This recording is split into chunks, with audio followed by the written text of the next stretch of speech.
Hello students, in this lecture we are going to discuss about radius ratio, density and numericals based on them.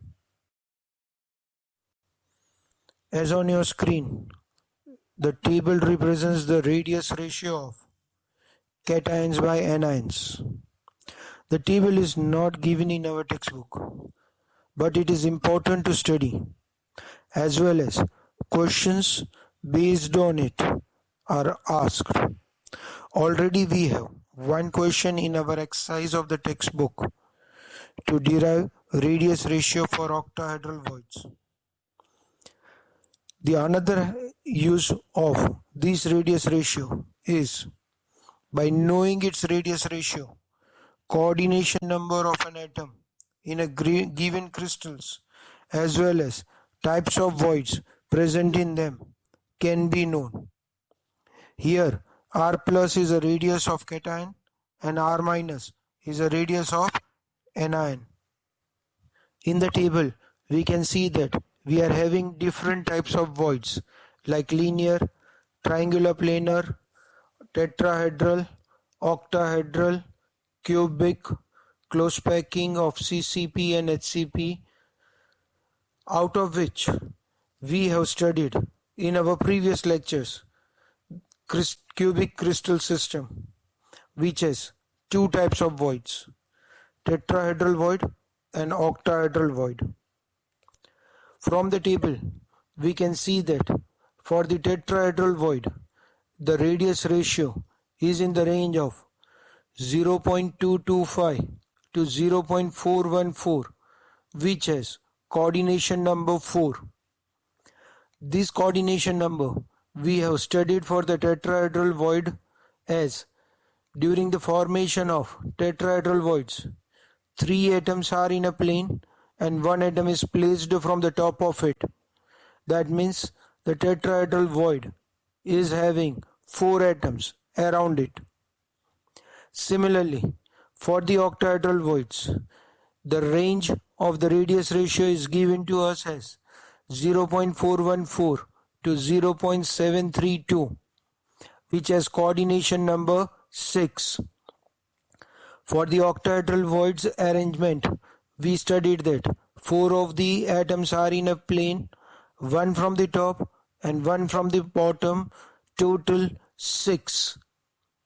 For this, one of the example, we can say that the radius ratio of Na plus and Cl minus is 0.52, which is in the range of 0.414 to 0.732.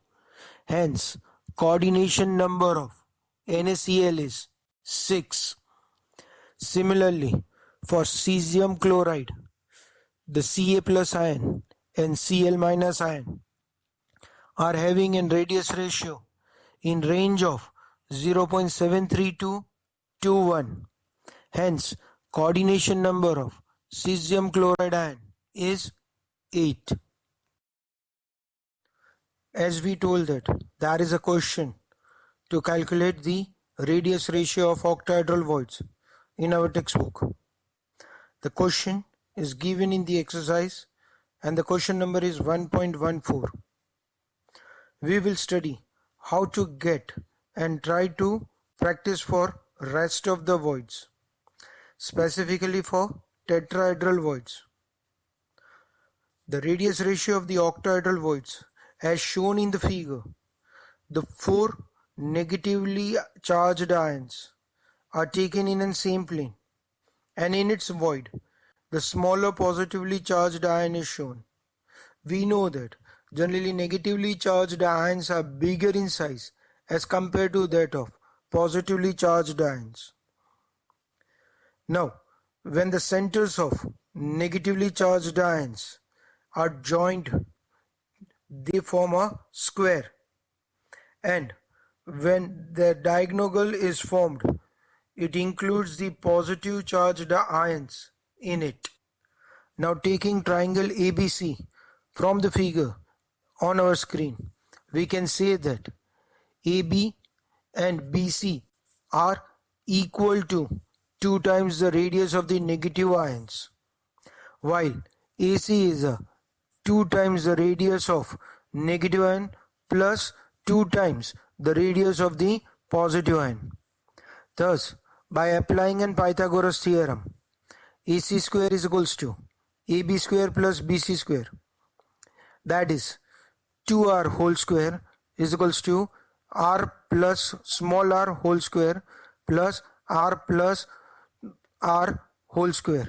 Here capital R is a radius of negative ion, while small r is a radius of positive ion. Thus we get it as 2R whole square, that is equals to 2 into R plus small r whole square, that is 2R square is equals to R plus small r whole square. Therefore, root 2R is equals to R plus R. It's a square root on both the sides.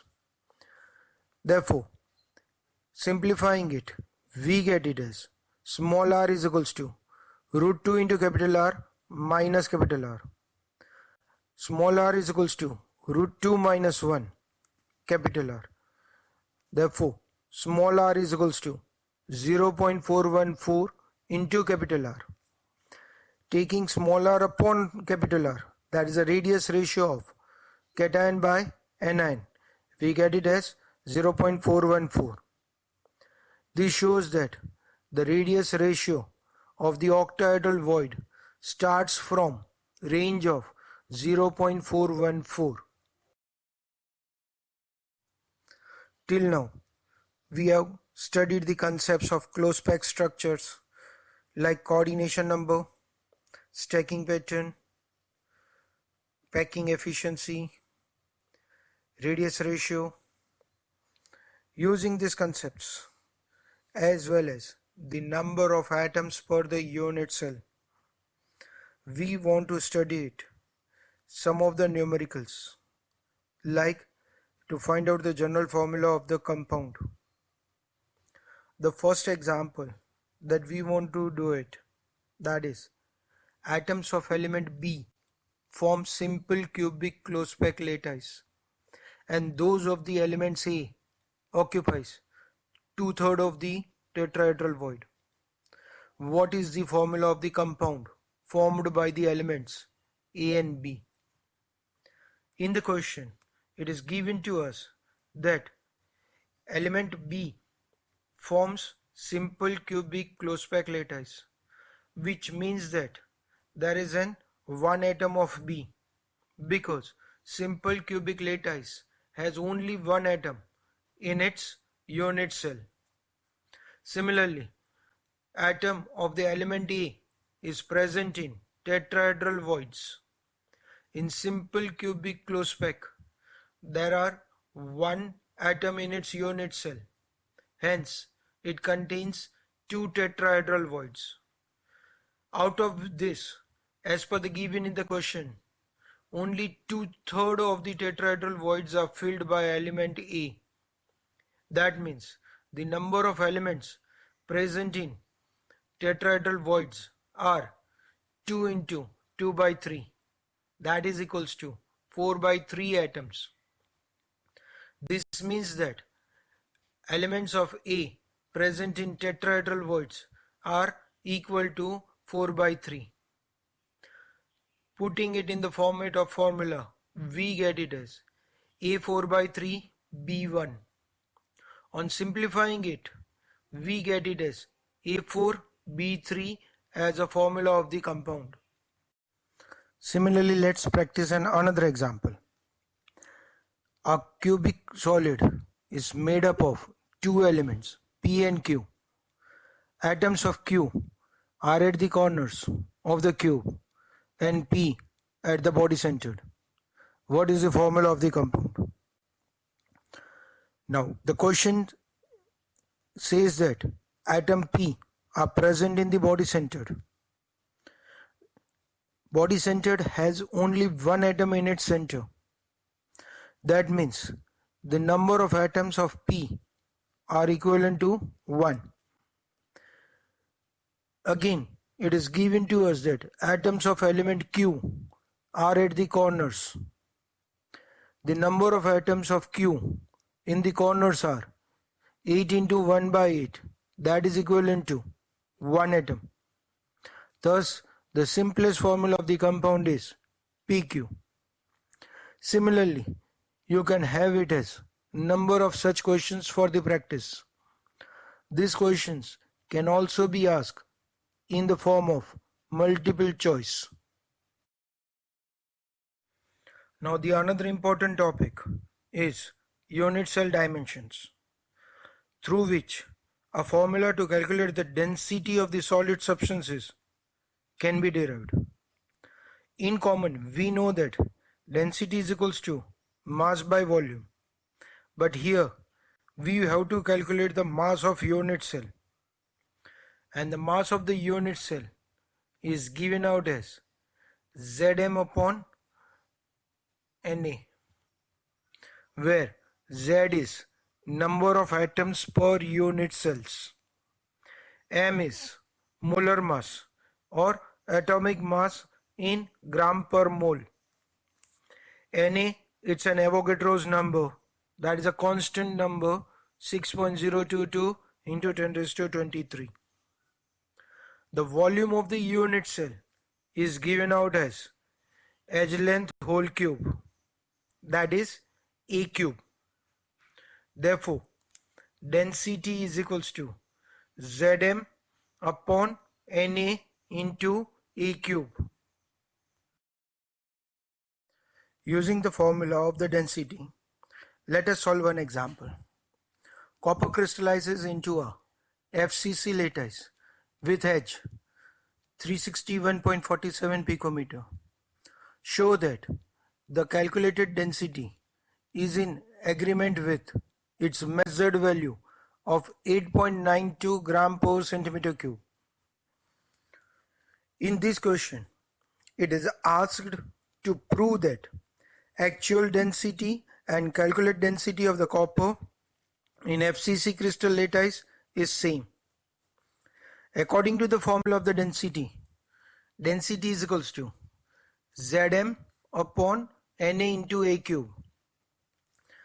Here the copper forms FCC lattice, and in FCC lattice there are 4 atoms in an unit cell. Thus Z is equals to 4. We know that atomic mass of copper is 63.5 gram per mole. That means capital M is equals to 63.55 gram per mole. Na is an Avogadro's number, then that is 6.022 into 10 raised to 23. It is given that edge length of the copper in FCC lattice is 361.47 picometer. We have to convert it into centimeter because we are calculating the density in terms of gram per centimeter cube. Hence, edge length will be 361.47 into 10 raised to minus 10 centimeter, because 1 picometer equals to 10 raised to minus 12 meter and 1 meter equals to 10 raised to 2 centimeter. That means 1 picometer equals to 10 raised to minus 10 centimeter. Substituting the value of Z, M, Na and A cube in the formula, we get D is equals to 4 into 63.55 upon 361.47 into 10 raised to minus 10 whole cube into 6.02 into 10 raised to 23. On simplifying it, we get density is equals to 8.9 gram per centimeter cube. The given value of the density is 8.92 gram per centimeter cube. Thus, we can say that calculated value and measured value of the density are almost same. This is the end of the first part of the solid state, where we studied about arrangement of atoms. In the second part of the solid state, we will discuss about defects and other physical properties. like electrical and magnetic properties. We will discuss those defects and physical properties in other lectures. Some practice questions based on these lectures are on your screen. Solve them. And for any queries, contact on the number shown on your screen.